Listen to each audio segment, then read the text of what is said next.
Today I went on a journey. It's a journey I've been wanting to take for a number of years. I heard about this place when I first moved to Pendleton, Indiana. Seen stories about it in the paper, seen stories about it on TV.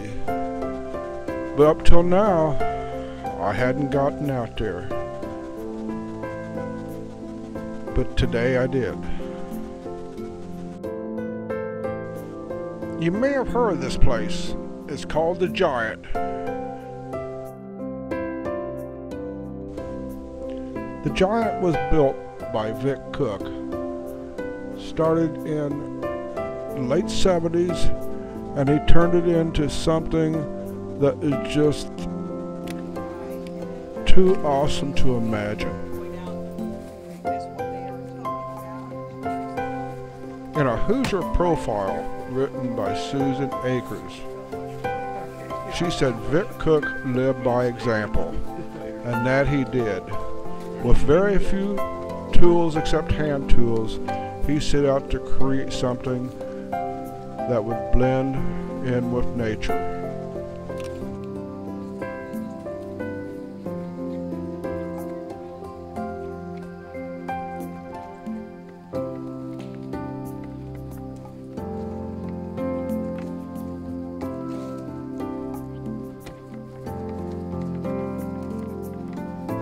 Create his music, create art, enjoy his family, and all the visitors that came out to tour the Giant over the years.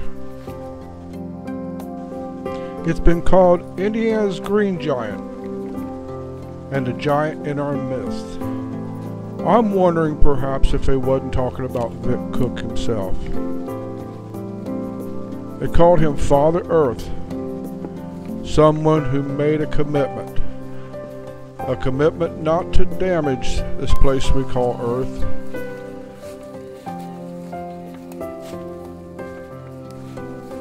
Vic Cook passed away in April of 2010,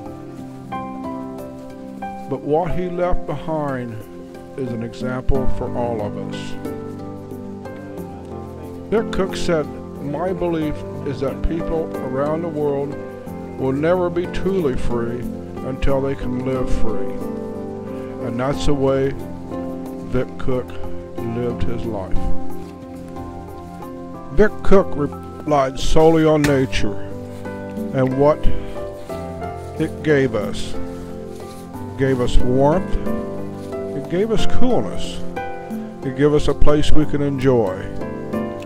And Vic used all these in the Giant. The power he got from solar energy supplied everything he needed in the Giant.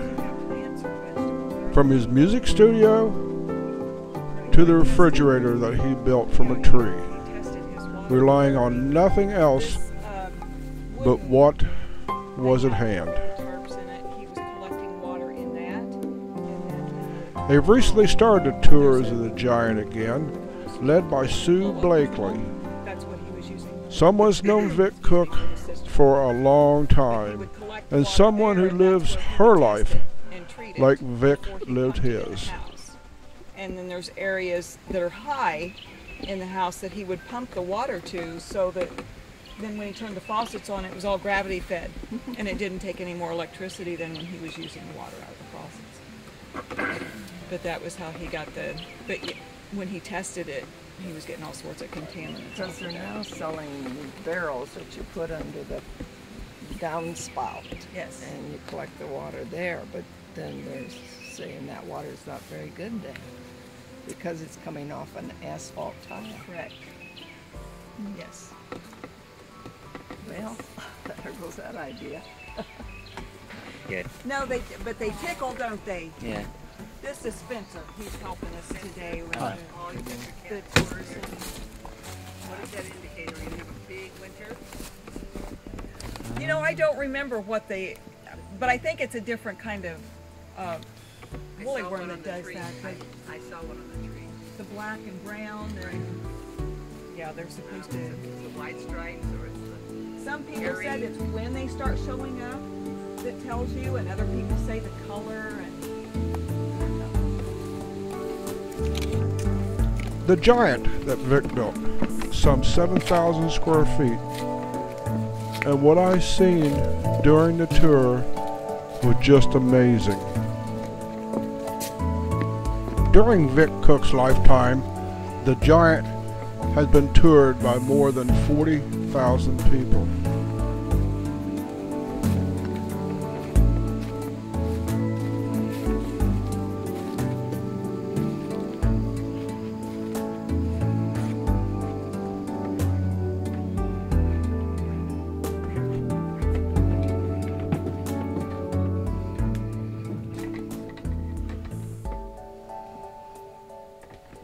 yeah, which really speaks for, you know, years ago when people would cover their roof with the solar panels. Well, and that shows how much electricity was being wasted with the appliances that we had, because they consumed enormous amounts. So they are making that better. But, you know, when he's going to shop for appliances, he turns it around to see how many amps it uses. He gets a lot of his stuff for the modern trailer sales for the motorhomes, because they're 12 volt. Most of the stuff that they have is 12 volt. So he got a lot of his equipment there. He had the backup gas generator, and then of course the batteries were the storage. And then the inverter is what changes the direct current that comes out of the batteries to alternating current to run the equipment. And he was really famous for his Jeep. The rain roof on there is the only thing that was ever on there. He never put the cover on it. He drove around in the wintertime with that, and he would have people follow him into the gas stations if he was pulling over. They'd follow him in to find out why in the world he was so bundled up and out in a Jeep with no cover on it. And he would just look at him and say, well, do you like to snowmobile? Oh, yeah. Well, can you do that on the road? No. Well, that's what I'm doing. So that for him was snowmobiling. He had a good in his answer. Jeep. Yes. Yeah, most of the time he had a good answer, even if he was making something up. Yeah. He was famous for that too. He would always have something. That's great. But if people around town didn't know his name, they knew his Jeep. Oh, right. And when they heard the name, they'd say, you know, that guy that drives around in the blue Jeep. From a poem written by Ken Poss of Atlanta, Georgia, it says, "In this house there is peace and love. We each need a sanctuary from life's turmoils. This is mine, I extend to you." To find out about tours and when they're available, just visit their website at www.giantearthship.com.